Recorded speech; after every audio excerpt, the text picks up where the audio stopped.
আসসালামু আলাইকুম রহমতুল্লাহি ওয়া বারাকাতুহু।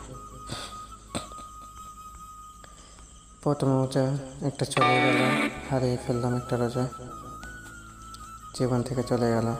আল্লাহ তাআলা দোয়া করে আল্লাহ তাআলা সবাইকে রোজা রাখার তৌফিক দান করুন, আমিন সুম্মা আমিন। সুন্দর একটি কথা, রোজার দিনে সকালে একটু দেরি পর্যন্ত ঘুমানো লাগে, কারণ ভোরবেলা উঠে অনেকটা সময় জেগে থাকতে হয় সেহরির জন্য। সকালে সেই জন্য ঘুম ভাঙতে চায় না। কিন্তু যাদের অফিস আছে, ডিউটি আছে, কর্মক্ষেত্রে যেতে হয়, তাদের সেই সকালেই উঠতে হয়। আর একটু ঘুমাতে ইচ্ছে করে তাদেরও, কিন্তু ঘুমানোর উপায় নেই।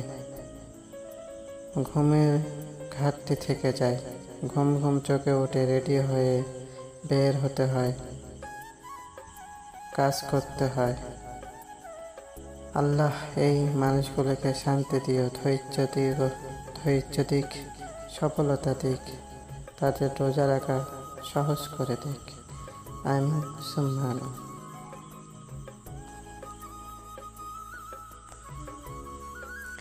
আর রোজাকে নিয়ে সুন্দর সুন্দর কথা রয়েছে। যে ব্যক্তি রোজা রাখা অবস্থায় মারা যাবে, আল্লাহ তাকে কিয়ামত পর্যন্ত রোজা রাখা সওয়াব দান করবে, সুবহানাল্লাহ। যে ব্যক্তি ফজরের নামাজ আদায় করল, সে আল্লাহ জিম্মায় চলে গেল। রোজা ও কোরআন কিয়ামতের দিন আল্লাহর কাছে সুপারিশ করবে। মুসনাদে আহমদ হাদিস 6626। রোজাদারের জন্য সবচেয়ে বড় সুসংবাদ হলো, হাসরের মাঠে আল্লাহ সবার আগে রোজাদারদের সাথে সাক্ষাৎ করবে। যখন রমজান মাস আসে, তখন জান্নাতের দরজা সম্মুখ খুলে দেওয়া হয়, সুবহানাল্লাহ। যখন কোনো বান্দা আল্লাহর দিকে দুইটি হাত উঠিয়ে দেয় তখন আল্লাহ ওই ব্যক্তিকে খালি হাতে ফিরিয়ে দেন না। একটি খেজুরের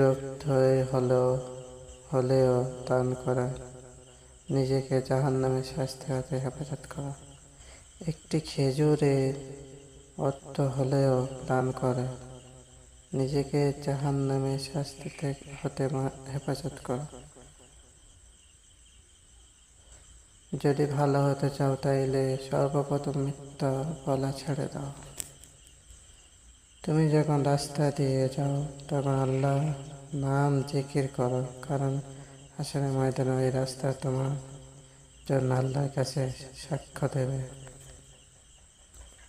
তোমরা সবসময় ওযু করো, কারণ কিয়ামতের দিন